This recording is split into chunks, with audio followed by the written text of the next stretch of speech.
What's going on, guys? It's Eddie back here with another video. We're here with Ava and Me. and today we are at the wonderful Fred Meyers because we're about to survey people. Should we show this video in class? Yeah, we're gonna document our journey. I think it's gonna go well. I don't want to get spit on or anything, so I hope that doesn't happen. It's 5:45. Yeah, This is the exit only. So our idea for our project is that we're going to ask people if they plan on voting or if they have any intent to vote.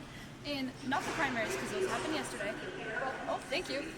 But in the general election that will happen in November for the midterms. we're doing a one sample z-test for proportion. We're gonna be like comparing our results to the national census data on how many people voted in the last midterm. So we're gonna have our null hypothesis, which is like if there's nothing changed, then we're gonna test if it's different. That was not. I love math. In 2022, a national census found that about 46% of eligible voters in the United States actually ended up voting in the 2022 election.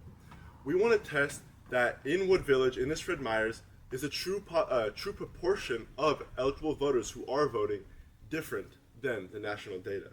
We believe that the proportion of eligible voters in Wood Village who are actually intending to vote is different than the national data suggests.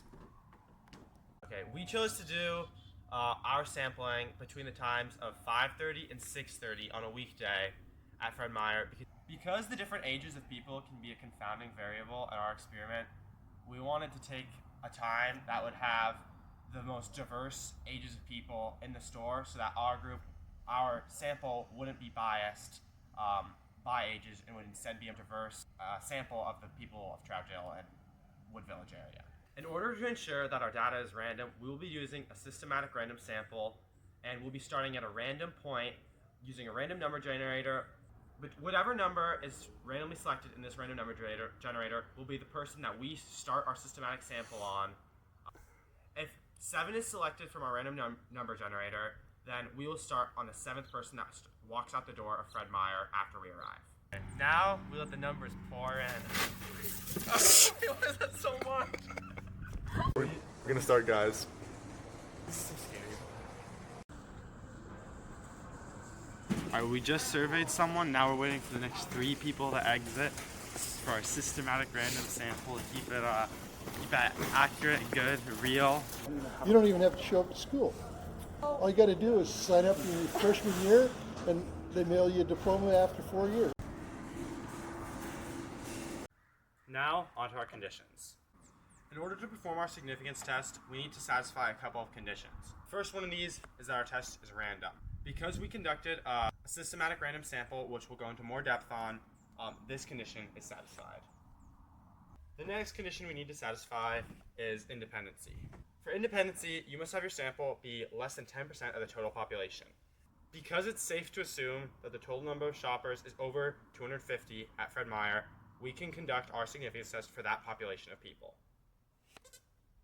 Our final condition is normality. For normality, we need to ensure that our null hypothesis proportion times our population is greater than or equal to 10, and the same thing with our proportion for the chance of failure, right? So for this, NP is greater than or equal to 10, our number is 11.5. For P minus 1 times the population, it's 13.5. Because both of these are greater than 10, our condition for normality is satisfied. Alright, on to the math section. We know that the proportion that we're testing against, based on this national actual data that people of eligible voters who voted, is 46%, 0.46. But based on our data we found our X to be 19 people. 19 people saying yes. Our total amount of people sampled was 25, giving us a p-hat 0.76, which, just looking at it, looks kind of like a stark difference, but we want to test that. So we're going to test this at a significance level of 0.05 using a one proportion z-test for significance. So, how do we even do that? Well, we're going to use our calculator. We want to make sure that we know that we are testing for not equal to P naught. We're not looking for greater than or less than, we're looking for not equal to, which includes greater than or less than. We're just going to plug all this into the calculator. Beautiful. And we're going to go down, calculate.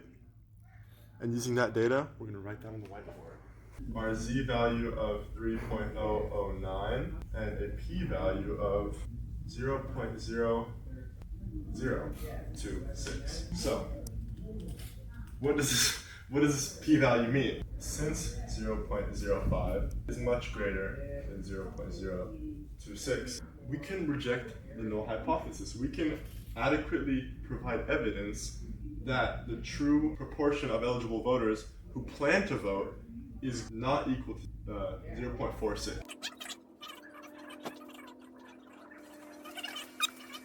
So, this is our wonderful graph right here. This is a bar graph showing that 19 people said yes to our question and 6 people said no. So for our test, we used the one sample, one proportion z-test, which works because we had one sample that we drew people from. And we were testing the statistical significance, which as you can see, it is highly statistically significant. And now I'm going to talk a little bit about how we could use our data and see if it's accurate or potential inaccuracies that could have gotten in our way.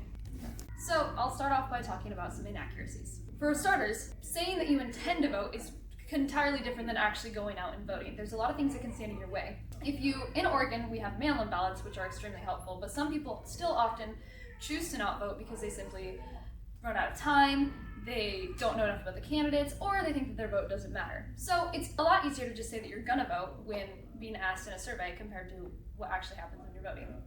Considering that we've had a couple years of some extremely volatile, controversial government leaders, the difference in the amount of people who said that they, yes, definitely plan on voting, especially when we live in an extremely democratic state, actually does make a lot of sense because people are extremely fed up with how the government is being handled and want to use their vote to make a change. And some of the people who said they don't plan to vote may still agree with those people, they just don't plan on voting in November. So that's that.